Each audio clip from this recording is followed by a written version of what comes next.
నమస్కారం, Shilpa TV news కి స్వాగతం. ముందుగా నేటి ముఖ్యాంశాలు. పార్లమెంట్ లో ప్రవేశపెట్టిన మహిళా బిల్లుకు మద్దతు తెలిపిన వైసీపీ మహిళా నేతలు. పెద్దదేవలాపురంలో వైశాఖ అమావాస్య వేడుకలు. ఏకశిల అభయాంజనేయ స్వామికి విశేష పూజలు. నంద్యాలలో వైభవంగా వారాహి అమ్మవారి పూజలు. శక్తి పీఠానికి పోటెత్తిన భక్తులు. ఏపీలోని బుడగ జంగాలకు ఎంఆర్పీఎస్ అండగా ఉంటుందని పేర్కొన్న ఎంఆర్పీఎస్ వ్యవస్థాపక అధ్యక్షుడు మందకృష్ణ మాదిగ. నంద్యాల ఎన్జిఓ కాలనీ కేసులో సంచలన ట్విస్ట్. అది ఆత్మహత్య కాదు, పక్కా ప్లాన్ తో జరిగిన హత్య అంటున్న మృతురాలి సోదరుడు కార్తిక్. నంద్యాలలో ఎర్రగండు నగారా. సిఐటియు రాష్ట్ర మహాసభల వేళ పోరెత్తిన నగరం.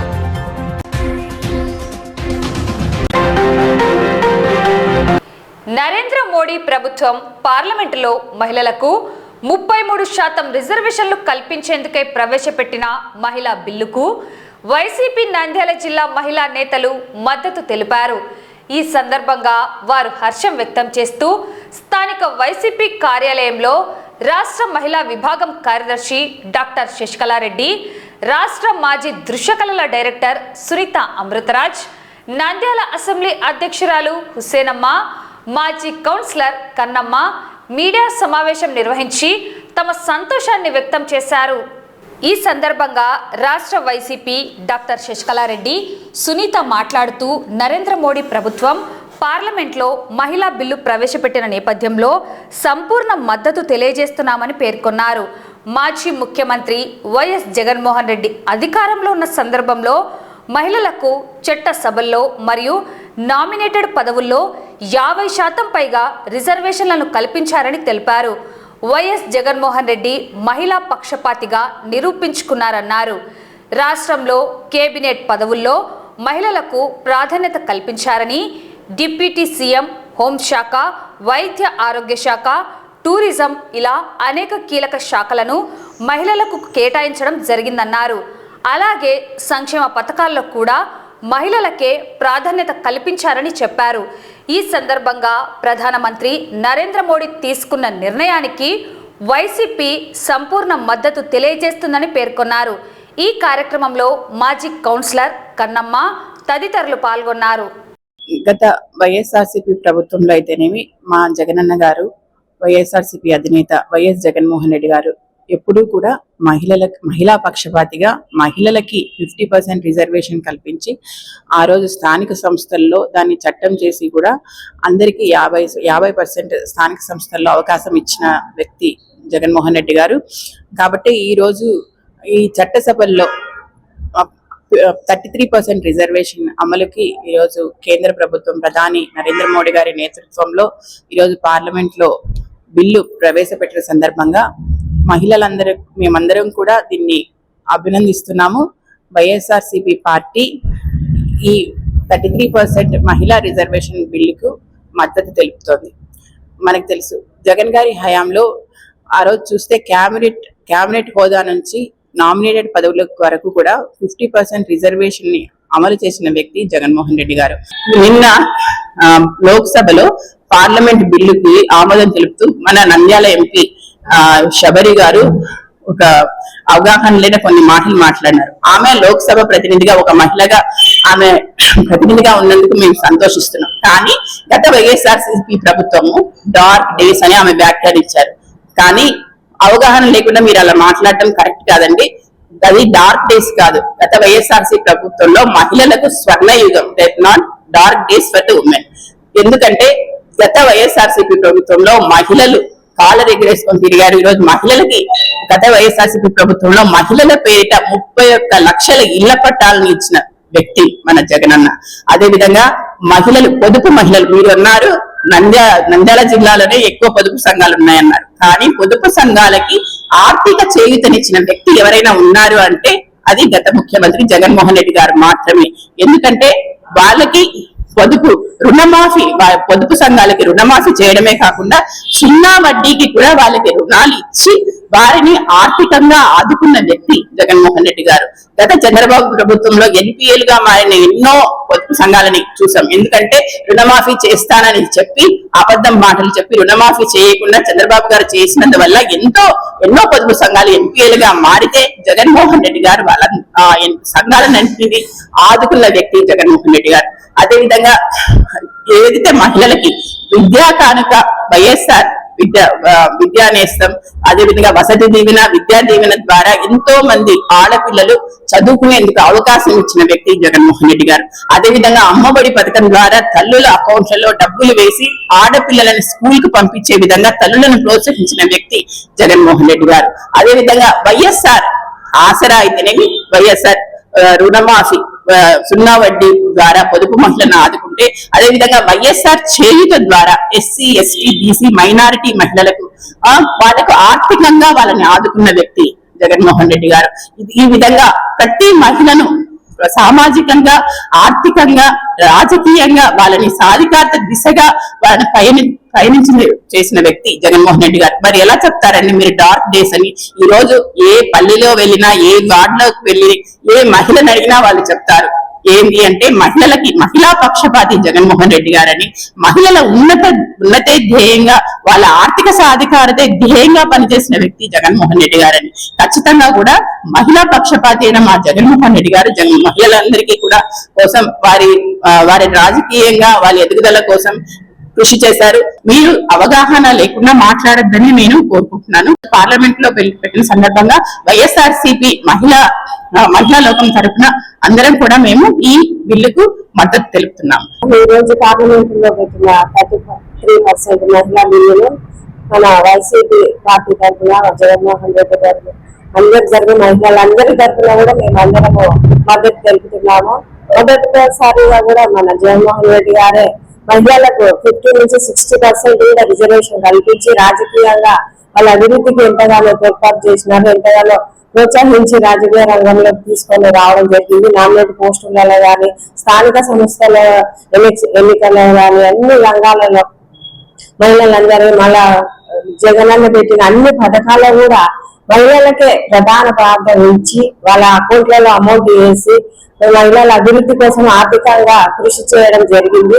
ఈ ఘనత అంతా మొదట ప్రారంభించింది జగన్మోహన్ రెడ్డి గారు. ఈ ఘనత అంతా జగన్మోహన్ రెడ్డి గారు చెల్లుతుంది. ఈ బిల్లును ఆమోదించినందుకు మేమందరం ఎంతగానో సంతోషిస్తున్నాము. నంద్యాల జిల్లా బండి ఆత్మకూరు మండలంలో ఆధ్యాత్మిక శోభ సంతరించుకుంది. వైశాఖ మాస అమావాస్యను పురస్కరించుకొని పెద్ద దేవలాపురంలోని ఏకశిల అభయాంజనేయ స్వామి ఆలయంలో ప్రత్యేక పూజా కార్యక్రమాలు కన్నుల పండువగా నిర్వహించారు. పెద్ద దేవలాపురం గ్రామంలో వెలసిన ఏకశిల అభయాంజనేయ స్వామి క్షేత్రం భక్తులతో కిక్కిరిసిపోయింది. శుక్రవారం వైశాఖ అమావాస్య సందర్భంగా స్వామివారికి తెల్లవారుజాము నుంచే నిర్వాహకులు ప్రత్యేక ఏర్పాట్లు చేశారు. భక్తులు పెద్ద ఎత్తున తరలివచ్చి స్వామివారిని దర్శించుకున్నారు. ఆలయ నిర్వాహకులు శివరాజ్ యోగి, రవితేజాలు ఈ కార్యక్రమ వివరాలను వెల్లడించారు. ఉదయం నుంచి స్వామివారికి శాస్త్రోక్తంగా ఆకుపూజలు, పలు రకాల ద్రవ్యాలతో అభిషేకాలు నిర్వహించినట్లు తెలిపారు. కేవలం పూజలే కాకుండా భక్తులను అలరించేలా సాయంత్రం వేళల్లో పలు సాంస్కృతిక కార్యక్రమాలు, భక్తి సంకీర్తనలు మరియు భజన కార్యక్రమాలను ఏర్పాటు చేశారు. ఈ వేడుకల్లో భాగంగా అర్ధరాత్రి 3 గంటలకు స్వామివారికి అత్యంత వైభవంగా మహామంగళహారతి కార్యక్రమం నిర్వహించనున్నారు. అనంతరం భక్తులకు అన్నప్రసాద వితరణ చేపట్టారు. హనుమన్ నామస్మరణతో పెద్ద దేవలాపురం గ్రామం మార్మ్రోగిపోతోంది. పెద్ద దేవలాపురం నందు వెలిసిన శ్రీ ఏకశిల అభయాంజనేయ స్వామి దేవస్థానం నందు వైశాఖ అమావాస్య సందర్భంగా ఇక్కడ ఆలయంలోని ప్రత్యేక పూజలు జరుగుతున్నాయి. స్వామివారిని దర్శించుకొని తీర్థ ప్రసాదాలు స్వీకరించి భక్తులు స్వామివారి ఆశీస్సులు పొందగలరని కోరుచున్నాము. అలాగే రాత్రి వేళ కార్యక్రమము, భజనలు, కోలాటము, భక్తి పారవశమైనటువంటి భక్తి పాటలు మొదలైనవి జరుగుతున్నాయి. కావున రాత్రి ఏకోజామున 3 గంటలకు మహామంగళ హారతి ఇవ్వబడును. భక్తులు కూడా ఈ కార్యక్రమంలో పాల్గొనవలసిందిగా కోరుచున్నాము. జై శ్రీరామ్, జై హనుమాన్. అమావాస్య పర్వదినాన్ని పురస్కరించుకొని నంద్యాల పట్టణంలోని అరుంధతి నగర్ భీమవరం రోడ్డులో వెలిసిన వారాహి శక్తి పీఠం ఆధ్యాత్మిక శోభతో విరాజిల్లింది. పీఠంలో అమ్మవారికి అత్యంత వైభవంగా ప్రత్యేక పూజా కార్యక్రమాలను నిర్వహించారు. ఉదయం నుండే ఆలయ అర్చకులు అమ్మవారికి శాస్త్రోక్తంగా పంచామృత అభిషేకాలు నిర్వహించారు. అనంతరం వివిధ రకాల సుగంధ ద్రవ్యాలు, పుష్పాలతో అమ్మవారిని దివ్యంగా అలంకరించారు. వారాహి దేవి భక్తులకు విశేష రూపంలో దర్శనమిచ్చారు. అమావాస్య కావడంతో పట్టణంలోని వివిధ ప్రాంతాల నుండి భక్తులు పెద్ద ఎత్తున తరలివచ్చారు. భక్తులు బారులు తీరి అమ్మవారిని దర్శించుకొని ప్రత్యేక పూజలు నిర్వహించి మొక్కులు చెల్లించుకున్నారు. భక్తులకు ఎలాంటి ఇబ్బందులు కలగకుండా ఆలయ కమిటీ వారు ప్రత్యేక ఏర్పాట్లు చేశారు. నంద్యాల పరిసర ప్రాంతాల్లో వారాహి శక్తి పీఠం ఆధ్యాత్మిక కేంద్రంగా మారుతోందని, అమావాస్య పూజల్లో పాల్గొనడం వల్ల సకల దోషాలు తొలగి శుభం కలుగుతుందని భక్తులు తమ విశ్వాసాన్ని వ్యక్తం చేశారు. నంద్యాల నగరం ఎరుపు రంగు పులుముకుంది. సిఐటియు 17వ రాష్ట్ర మహాసభల వేళ కార్మిక గర్జనతో వీధులు దద్దరిల్లాయి. 44 డిగ్రీల ఎండను సైతం లెక్క చేయకుండా వేలాదిగా తరలివచ్చిన కార్మికులు కేంద్ర రాష్ట్ర ప్రభుత్వాల విధానాలపై సమరశంఖం పూరించారు. టెక్కే మార్కెట్ యార్డు నుంచి మున్సిపల్ టౌన్ హాల్ వరకు సాగిన భారీ ర్యాలీలో కోలాట బృందాలు, జానపద నృత్యాలు ప్రత్యేక ఆకర్షణగా నిలిచాయి. లేబర్ కోడ్ల పేరుతో కార్మిక హక్కులను కాలరాస్తే సహించేది లేదు అని సిఐటియు అఖిల భారత ఉపాధ్యక్షులు హేమలత, రాష్ట్ర అధ్యక్షులు నాగేశ్వరరావు హెచ్చరించారు. నిజం కంటే కమ్యూనిజం గొప్పది, కార్మికుల రక్తం నుంచి పుట్టిందే ఎర్రజెండా అంటూ సినీ నటుడు మాదాల రవి చేసిన ప్రసంగం కార్యకర్తల్లో ఉత్సాహం నింపింది. నంద్యాల వీధుల్లో ఎర్ర సముద్రం. సిఐటియు 17వ రాష్ట్ర మహాసభల ప్రారంభం సందర్భంగా నంద్యాలలో మహా ప్రదర్శన, బహిరంగ సభ విజయవంతం అయ్యింది. టెక్కే మార్కెట్ యార్డు నుండి టౌన్ హాల్ వరకు ఎర్ర జెండాల రెపరెపలు ప్రత్యేక ఆకర్షణగా నిలిచాయి. డప్పుల దరువులు, కోలాటాలు, విప్లవ గీతాలతో హోరెత్తిన నంద్యాల. మండు టెండలోను తగ్గని కార్మిక ఐక్యత. వేలాదిగా తరలివచ్చిన ఎర్ర సైన్యం. 4 లేబర్ కోడ్లను తక్షణమే రద్దు చేయాలి.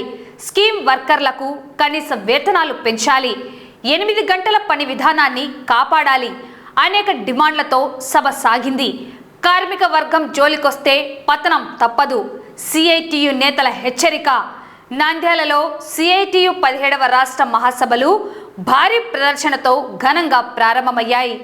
కర్నూలు ఉమ్మడి జిల్లా నలుమూలల నుండి వేలాది మంది కార్మికులు తరలివచ్చి భారీ ర్యాలీ నిర్వహించారు. ఈ సందర్భంగా నాయకులు మాట్లాడుతూ పాలకులు పెట్టుబడిదారుల ఏజెంట్లుగా మారి కార్మిక హక్కులపై దాడి చేస్తున్నారని విమర్శించారు. 12 గంటల పని విధానం, లేబర్ కోడ్ల అమలును అడ్డుకుంటామని స్పష్టం చేశారు. కార్యక్రమంలో మాదాల రవి, హేమలత, నాగేశ్వరరావు, నర్సింగారావు తదితరులు పాల్గొన్నారు. ఈ అన్ని లేబర్ చట్టాలని మార్చేస్తున్నారు, కార్మిక చట్టాలను మార్చారు. ఇప్పుడు లేబర్ కోడ్ భారాలు కార్మికుల మీద పడే పరిస్థితి ఉంది. 10 గంటలు కానీ ఈరోజు మనం పోరాడి సాధించుకున్న యూనియన్ పెట్టుకునే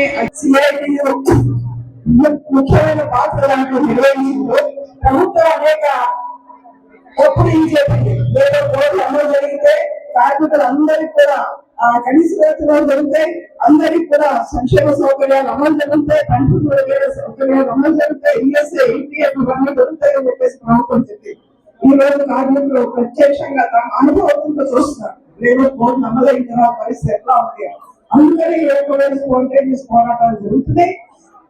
దానికి మద్దతుగా మొన్న 17 ఫిబ్రవరి 16వ తారీఖు ఏప్రిల్ సిఐటియు పిలుపు మేరకు మొత్తం దేశం మొత్తంలో కూడా పెద్ద ఎత్తున సాలిడారిటీ డెమోన్స్ట్రేషన్ జరిగాయి. రేపు సిఐటియుగా ఈ పోరాటాన్ని మరింత ముందుకు తీసుకెళ్ళడానికి ఏం చేయాలి అనేది నిర్ణయిస్తుంది. కాబట్టి దాన్ని అమలు చేయడానికి కూడా మీరందరూ ప్రయత్నం చేస్తారని చెప్పేసి ఆశిస్తున్నాను. ఒక ముఖ్యమైనటువంటి ఘట్టంలో జరుగుతున్నాయి. మనందరికీ ఇప్పుడే హేమలత గారు చెప్పారు, విశాఖపట్నంలో జరిగినటువంటి మన 18వ అఖిల భారత మహాసభ భారతదేశ కార్మిక వర్గానికి ఒక నూతన డైరెక్షన్ ఇచ్చింది. ఏదైతే కేంద్రంలో ఉన్న బీజేపీ ప్రభుత్వం కార్మికుల్ని, పెట్టుబడిదారీ వర్గానికి, కార్పొరేట్లకి బానిసల్లాగా మార్చే 4 లేబర్ కోడ్లు అమలు చేయడం కోసం కంకణం కట్టుకుందో, అలాంటి మోడీ ప్రభుత్వానికి సామంతుల్లా ఉన్నటువంటి ఈ రాష్ట్ర చంద్రబాబు నాయుడు ప్రభుత్వానికి తగినటువంటి పద్ధతుల్లో బుద్ధి చెప్పేదాని కోసం మొత్తం భారత కార్మిక వర్గం సిద్ధంగా ఉంది. అందుకని అన్ని రాష్ట్రాల్లో జనవరి నెలలో మన అఖిల భారత మహాసభ 4వ తారీఖు రోజున బహిరంగ సభతో ముగిసింది. ఈ 4 నెలల కాలంలో దేశవ్యాప్తంగా కాశ్మీర్ నుంచి కన్యాకుమారి దాకా మహత్తరమైనటువంటి సమ్మె పోరాటాలు జరుగుతున్నాయి. మనందరం చూసాం, ఫిబ్రవరి 12వ తేదీ జరిగినటువంటి సమ్మె భారతదేశ కార్మికోద్యమ చరిత్రలో ఒక మైలురాయిగా నిలిచినటువంటి సమ్మె మన ఫిబ్రవరి 12. కార్మిక వర్గం పోరాడుతుంటే కార్మిక వర్గంతో పాటు మేము కూడా మీకు తోడుగా ఉంటామని రైతులు, వ్యవసాయ కార్మికులు, విద్యార్థులు, యువజన సంఘాలు, మేధావులు అందరూ కూడా భారత కార్మిక వర్గానికి బాసటగా ఆ సమ్మెలో పాల్గొనడం అనేది స్వాతంత్రోద్యమం తర్వాత ఒక మాత్రమైనటువంటి పోరాటంగా ఫిబ్రవరి 12 జరిగింది.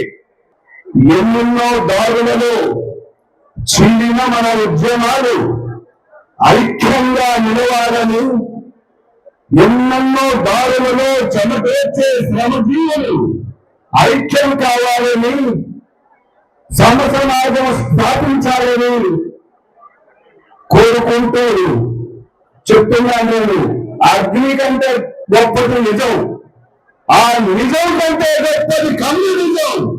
కమ్యూనిజం సాక్షిగా జరుగుతున్న ఈ 17వ CITU మహాసభలకు నా ఒప్పవాది వందనాలు తెలియజేస్తున్నాను. ఈ ప్రపంచం మనందరిది. ఇందులో సహజంగా కానీ శ్రమ ద్వారా కానీ ఉత్పత్తి అయ్యే సంపద అంతా మనందరిది. కానీ అది దురదృష్టవశాత్తు ఎప్పుడు 5% మంది చేతిలోనే ఉంటే మొదలైంది. అది ఎప్పుడు అలా ఉంటే మొదలైందో ప్రజల్ని చైతన్యవంతం చేయడానికి పుట్టింది ఒక సామాజిక, ఆర్థిక, రాజకీయ శాస్త్రం మార్క్సిజం అని. అది ప్రజల్ని, కార్మికుల్ని, కర్షకుల్ని చైతన్యవంతం చేసింది. శ్రమజీవుడి రక్తంలో రుచి పుట్టింది మొట్టమొదటి ఎర్రజెండా. శ్రమజీవుడి రక్తంలో పోరాటం నుండి పుట్టింది ఎర్రజెండా. అందుకే సాధారణంగా ఒక రాష్ట్రానికి చెందిన పార్టీ ఉంటుంది, ఒక దేశానికి చెందిన పార్టీ ఉంటుంది, ఒక ప్రాంతానికి చెందిన పార్టీ ఉంటుంది. కానీ యావత్ ప్రపంచంలో 120 దేశాల్లో ఉన్న ఏకైక party communist party. Mallika Sudha దేహంపై 10కి పైగా గాయాలు. పోస్టుమార్టం నివేదికలో షాకింగ్ నిజాలు. 6 నెలల పసికందును కూడా వదలని కిరాతకులు బలవంతంగా పురుగుల మందు తాగించి చంపేశారా? డబ్బు, పలుకుబడితో కేసును నీరుగారుస్తున్న బావ ఉదయ్ కిరణ్. మృతురాలి తమ్ముడు కార్తిక్ కన్నీటి పర్యంతం. డిప్యూటీ సీఎం పవన్ కళ్యాణ్, హోంమంత్రి అనిత గారు న్యాయం చేయండి. బాధితుల ఆవేదన. నంద్యాల పట్టణం NGO కాలనీ. 3 నిండు ప్రాణాలు గాలిలో కలిసిపోయిన చోటు. అది ఆత్మహత్య అని అందరూ నమ్మారు. కానీ ఆ దేవుడు సాక్షిగా నిజం నిలకడ మీద బయటపడింది. ఆ తల్లి, ఆ పసిమొగ్గలు ప్రాణాలు తీసుకున్నది కాదు, చిదిమివేయబడ్డవి.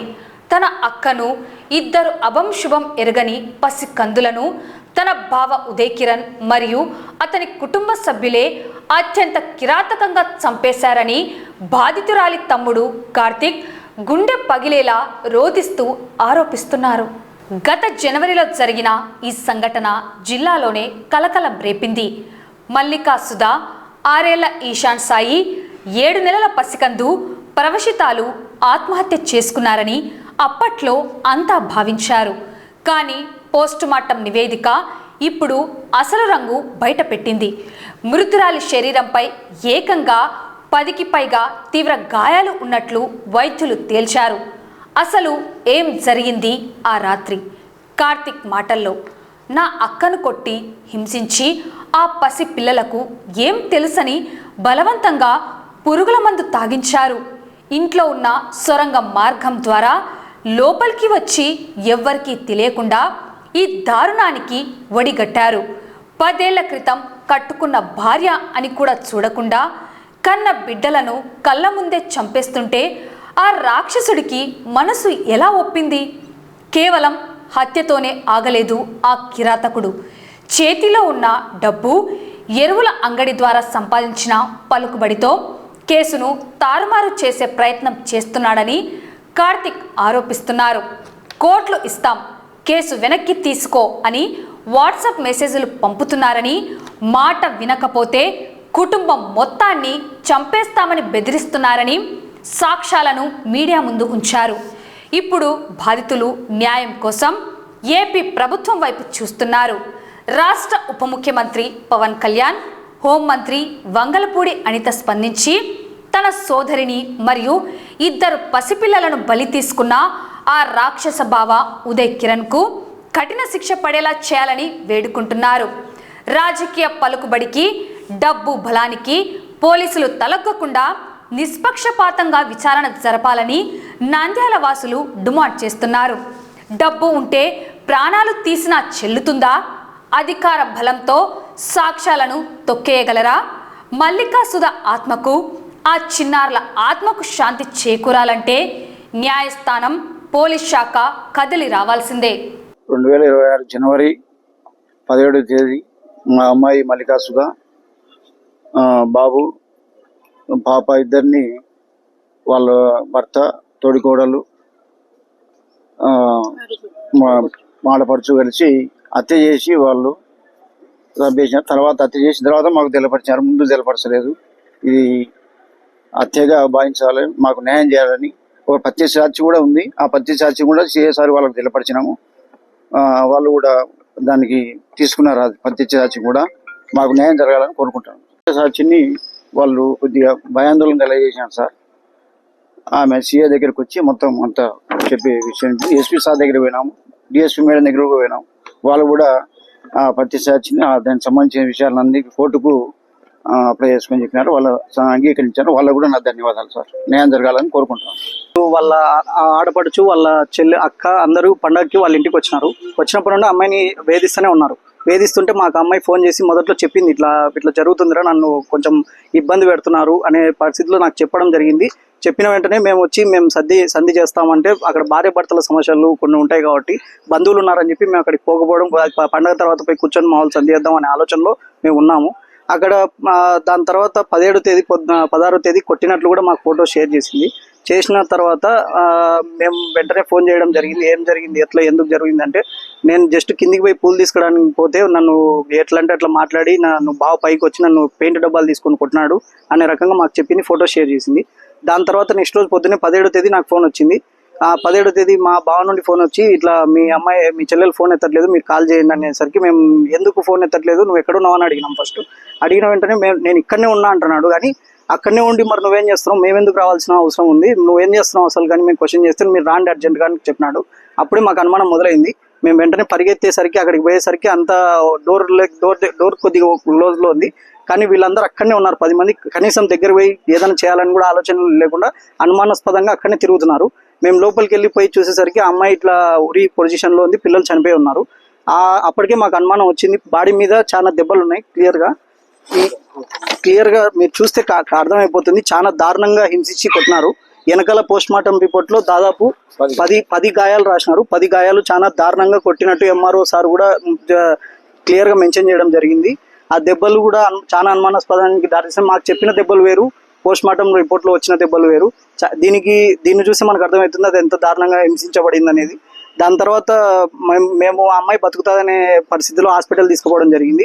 ఆ టైంలో పోస్ట్ మార్టం చేయాలి, మీరు తొందరగా ఎఫ్ఐఆర్ రాయండి అనేసరికి మేము ఆ పరిస్థితిలో ఉన్న సిచ్యువేషన్లో మేము ఏదో రాసేసినాం ఎఫ్ఐఆర్. దాని తర్వాత అది కేసు అనేది కంప్లీట్గా వాళ్ళు సూసైడ్ అనే సైడ్ డ్రైవ్ అయితే వచ్చింది. కానీ దాని తర్వాత మాకు తెలిసిన విషయం ఏంటంటే ఆ రూమ్ ఏదైతే చనిపోయిన రూమ్ ఏదైతే ఉందో ఆ రూమ్లో పైన ఒక టన్నెల్ ఉంది. ఆ టన్నెల్ ద్వారా దాదాపు 10 మంది ఒకేసారి వెళ్ళొచ్చు. యువతల రూమ్ నుండి యువతల రూమ్కి వెళ్ళొచ్చు, యువతల రూమ్ నుండి యువతల సైడ్కి రావచ్చు. ఆ 10 మంది ఇట్లా పోవచ్చు అనే సిచ్యువేషన్ నుండి మాకు అనుమానం మొదలైంది. వంటి మీద గాయాలు, మాకు చెప్పిన గాయాలు, ఆ గాయాలు వేరు. First point. రెండో పాయింట్, ఆ టన్నెల్ ద్వారా ఇట్లా పోవచ్చు అనే రెండో పాయింట్. మాకు ఇంట్లోనే మనిషి భర్త ఉండి మాకు ఫోన్ చేసి పిలిపించి మీరు వచ్చి చూడండి అని చెప్పడం అదే మొదటి అనుమానం. అసలు అట్లా చెప్పాలని ఒక భర్త, పిల్లలు, 2 చిన్నపిల్లలు, ఒక భార్య చనిపోయింది అన్నప్పుడు ఎవరైనా సరే వెంటబడిపోయి ఏమైనా అయిందేమో అని ముందుకెళ్ళిపోయి చూస్తారు. కానీ వాడు మేము వచ్చేంత వరకు బయట వెయిట్ చేసి, మేము వచ్చిన తర్వాత మేమే పోయి ఏదో తీసుకోవాలన్నట్లు వెయిట్ చేసి మేము బాడీస్ని కిందకి తీసుకొస్తుంటే ఇంట్లో నుండి అసలు పిల్లలు చూడడానికి దగ్గర కూడా రాలేదు. కంప్లీట్గా అసలు ఆ రోజు రాలేదు. చనిపోయినప్పుడు బూడ్చేటప్పుడు కూడా దగ్గరికి చూడడానికి రాలేదు. ఇక్కడనే ఫస్ట్ అనుమానం మాకు మొదలైంది, వాడు ఏదో చేసినాడు. కంప్లీట్ వాళ్ళ ఇంట్లో వాళ్ళకి కూడా ఎవరికే కానీ ఏడుపు కానీ ఏం లేదు. వంటి మీద 10 దెబ్బలు, ఈ టన్నెలు ఇవన్నీ చూసిన తర్వాత మాకు అనుమానం మొదలయ్యేసరికి మేము ఎంక్వైరీ చేయడం మా బంధువుల్లో స్టార్ట్ చేసినాము. ఆ చుట్టుపక్కల పోయి ఎంక్వైరీ చేసేసరికి ఆ చుట్టుపక్కల అరుపులు వినపడినాయి అనే ఫస్ట్ పాయింట్ మాకు తెలిసింది. చాలా దారుణంగా అరుపులు వినపడినాయి, కొట్టినారు. నైట్ అంతా అరుపులు వినపడుతూనే ఉన్నాయి. 17వ తేదీ 16 నైట్ 17 మధ్యలో వినపడినాయి మాకు అన్నట్టు చెప్పినారు. మా బంధువుల్లోకి వెళ్ళి చూసినప్పుడు మాకు ఒక ప్రత్యక్ష సాక్షి దొరికింది. ఇదే పెద్ద గేమ్ చేంజర్ మూమెంట్. ఆ ప్రత్యక్ష సాక్షి వచ్చి పోలీస్ స్టేషన్లో వాంగ్మూలం ఇచ్చేసింది. కంప్లీట్గా అమ్మాయిని ఇట్లా చాలా చిత్రహింసలు పెట్టినారు. అది మందు అది తాగడం అంతా చేయడం జరిగింది. దాని తర్వాత అమ్మాయి చనిపోయింది అనే వాంగ్మూలం ఇవ్వడం ద్వారా అది కంప్లీట్గా సూసైడ్ నుండి మర్డర్ అనే కోణంలో ఇప్పుడు కేసు దర్యాప్తు చేస్తామని సిఐ గారు మాకు హామీ ఇచ్చినారు. డిఎస్పీ మేడం దగ్గర కూడా వెళ్ళి కలవడం జరిగింది. మేడం కూడా మాకు మేము న్యాయం చేస్తాము, 302 సెక్షన్, ముఖ్యంగా ఏంటంటే 302 సెక్షన్ మర్డర్ సెక్షన్ని యాడ్ చేస్తామని మాకు హామీ ఇచ్చినారు పోలీసులు. ఇప్పుడు కూడా ఎగ్జామిన్ చేస్తామని సిఐ గారు ఫోన్ చేసినారు. మేము ఆ సాక్షిని మేము తీసుకెళ్ళి అక్కడ చేసి దాని తర్వాత 302 సెక్షన్ 302 మర్డర్ కేసు సైడ్ ఇది మూవ్ అవుతుందని మాకు హామీ ఇచ్చాను. కోర్టులో కూడా మాకు న్యాయం జరగాలని కోరుకుంటున్నాము. మీడియా ద్వారా మాకు ఏదైనా మీరు కూడా న్యాయం చేయగలుగుతారేమో చేయండి. ఇది చనిపోయింది 2 చిన్నపిల్లలు, ఒక అమ్మాయి. మామూలుగా ఎవరో బయట సాధారణంగా చనిపోతే చాలా పెద్ద వైరల్ అవుతుంది. అమ్మాయి చాలా దారుణంగా దెబ్బలతో చనిపోయింది. చిన్నపిల్లలు ఆ మందు తాగడం అనేది చాలా అనుమానం. అంత చిన్నపిల్లల మందు ఎట్లా తాగుతారు? మామూలుగా మనం ఏదో చాక్లెట్ ఒక టేస్ట్ బాగాలేకపోతేనే తినరు. మందు ఎట్లా తాగలిగినారు చిన్నపిల్లలు? చాలా బలవంతంగా వాళ్ళని ఫోర్స్ చేసి తాగించినారు. ఆ తాగడం జరిగింది, దానివల్లనే చనిపోయినారు. అది వాళ్ళ ఇంట్లో కూడా అది చాలా కలిసి చేసినట్టు చిత్రీకరించి పొద్దున కల్లా అది కంప్లీట్గా ఎవిడెన్స్ అనేది ఏం లేకుండా క్లారిటీగా చేసేసినారనేది మా అనుమానం. మేము అది ఎక్స్ప్రెస్ చేసినాము. పోలీసుల ద్వారా కూడా మాకు జరుగుతుందని అనుకుంటున్నాం. కంటిన్యూస్గా హరాస్మెంట్ అనేది జరుగుతూనే ఉంది. ఆ అమ్మాయిని బెల్ట్తో కొట్టినాడని చెప్పి ఆ అమ్మాయి నాకు మెసేజ్ ఫార్వర్డ్ చేసింది. 2025 ఏప్రిల్ 6 మెసేజ్ కూడా కొట్టినట్లు ఫార్వర్డ్ చేస్తే మేము పోయి సంధి చేసినాము. దాని తర్వాత కూడా ఇట్లా కంటిన్యూస్ హరాస్మెంట్ అనేది జరుగుతూ వస్తుంది. అదే రిపీటెడ్గా జరిగి లాస్ట్కి ఇప్పుడు చంపేయడం జరిగింది.